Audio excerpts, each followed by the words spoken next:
while I pondered weak and weary over many a quaint and curious volume of forgotten lore, while I nodded, nearly napping, suddenly there came a tap, as of someone gently rapping at my chamber door. "'Tis some visitor," I muttered, tapping at my chamber door. Only this, nothing more. Distinctly I remember it was in the bleak December, and each separate dying ember wrought its ghost upon the floor. Eagerly I wished to borrow. Vainly I had sought to borrow from my books surcease of sorrow. Sorrow for the lost Lenore, for the rare and radiant maiden who the angels named Lenore. Nameless here, forevermore. And the silken, sad, uncertain rustling of each purple curtain thrilled me, filled me with fantastic terrors never felt before, so that now, to still the beating of my heart, I stood repeating, "'Tis some visitor entreating entrance at my chamber door, some late visitor entreating entrance at my chamber door. This it is, and nothing more." Presently, my soul grew stronger. Hesitating then no longer, "Sir," said I, "or Madam, truly your forgiveness I implore. The fact is I was napping, and so gently you came rapping, and so faintly you came tapping at my chamber door, that I scarce Here I opened wide the door.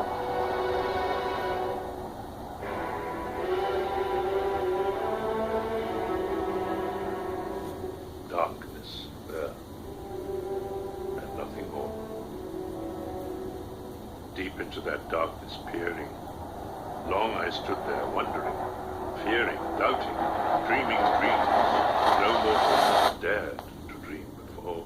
But the silence was unbroken, and the darkness gave no token, and the only word there spoken was the whispered word, "Lenore."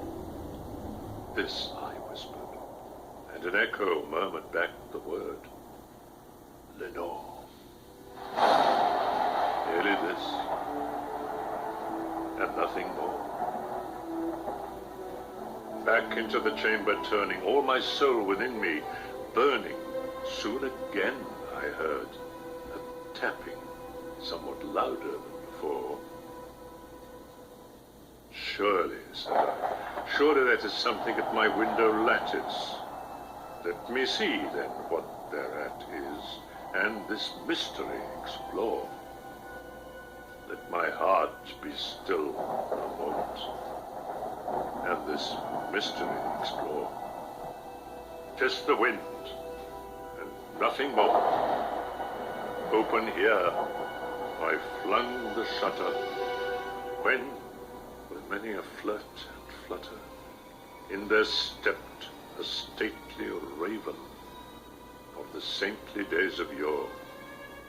Not the least obeisance made he, not a minute stopped or stayed he, but with mien of lord or lady, perched above my chamber door, perched upon a bust of Pallas, just above my chamber door, perched and sat, and nothing more.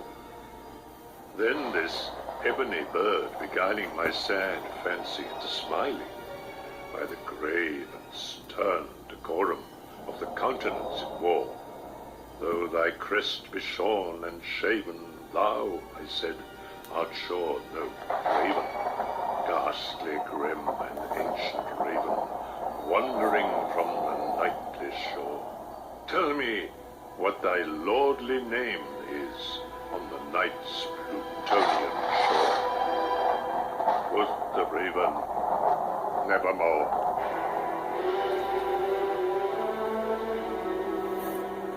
Much I marvel this ungainly fowl to hear discourse so plainly, though its answer little meaning, little relevancy more. For we cannot help agreeing that no living human being ever yet was blessed with seeing bird above his chamber door. Bird or beast above the sculptured bust above his chamber door with such name as Nevermore. But the raven, sitting lonely on the placid bust, spoke only that one word, as if his soul in that one word he did outpour.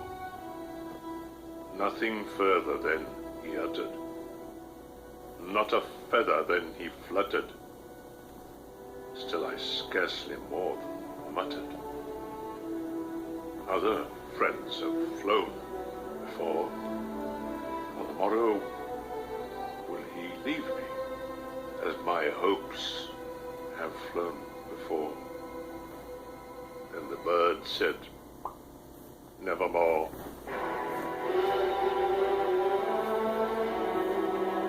Startled at the stillness broken by replies so aptly spoken. Doubtless, said I, what it utters is its only stock and store, caught from some unhappy master, whom unmerciful disaster followed fast, and followed faster, till his songs one burden bore, till the dirges of his hope that melancholy burden bore of never, nevermore.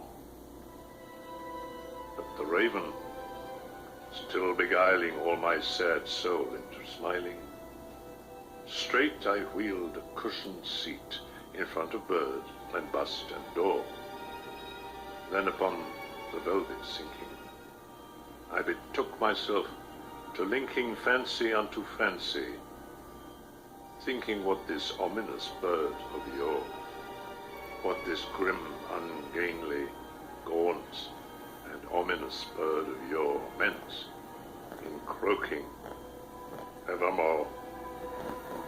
This I sat engaged in guessing, but no syllable expressing to the fowl, whose fiery eyes now burned into my bosom's core.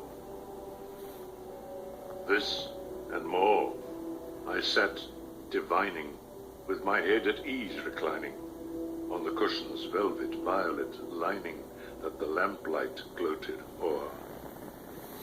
But whose velvet violet lining with the lamplight gloating o'er she shall press, nevermore. Then methought the air grew denser, perfumed from an unseen censer swung by seraphim, whose footfalls tinkled on the tufted floor. Wretch, I cried, thy God hath lent thee. By these angels he has sent thee respite, respite and nepenthe from thy memories of Lenore. Quaff, oh quaff this kind nepenthe, and forget this lust Lenore. Quoth the raven, nevermore. Prophet, said I, thing of evil, prophet still, if bird or devil, whether tempter sent, or whether tempest tossed thee here ashore, desolate, yet all undaunted, on this desert land enchanted, on this home by horror haunted, tell me truly, I implore, is there balm in Gilead? Tell me, I implore. Quoth the raven, nevermore.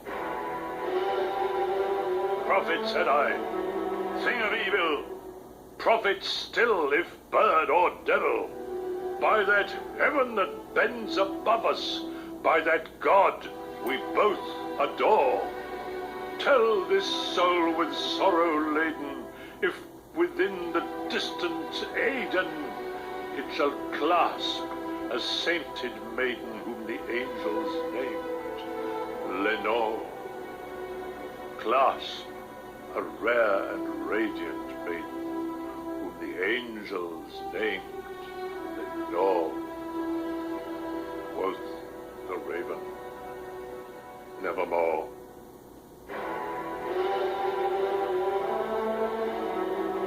Be that word our sign of parting, bird or fiend. I shrieked, upstarting, get thee back into the tempest and the night's Plutonian shore. Leave no black plume as a token of that lie thy soul hath spoken. Leave my loneliness unbroken, quit the past above my door. Take thy beak from out my heart, and take thy form from off my door. Quoth the raven, nevermore.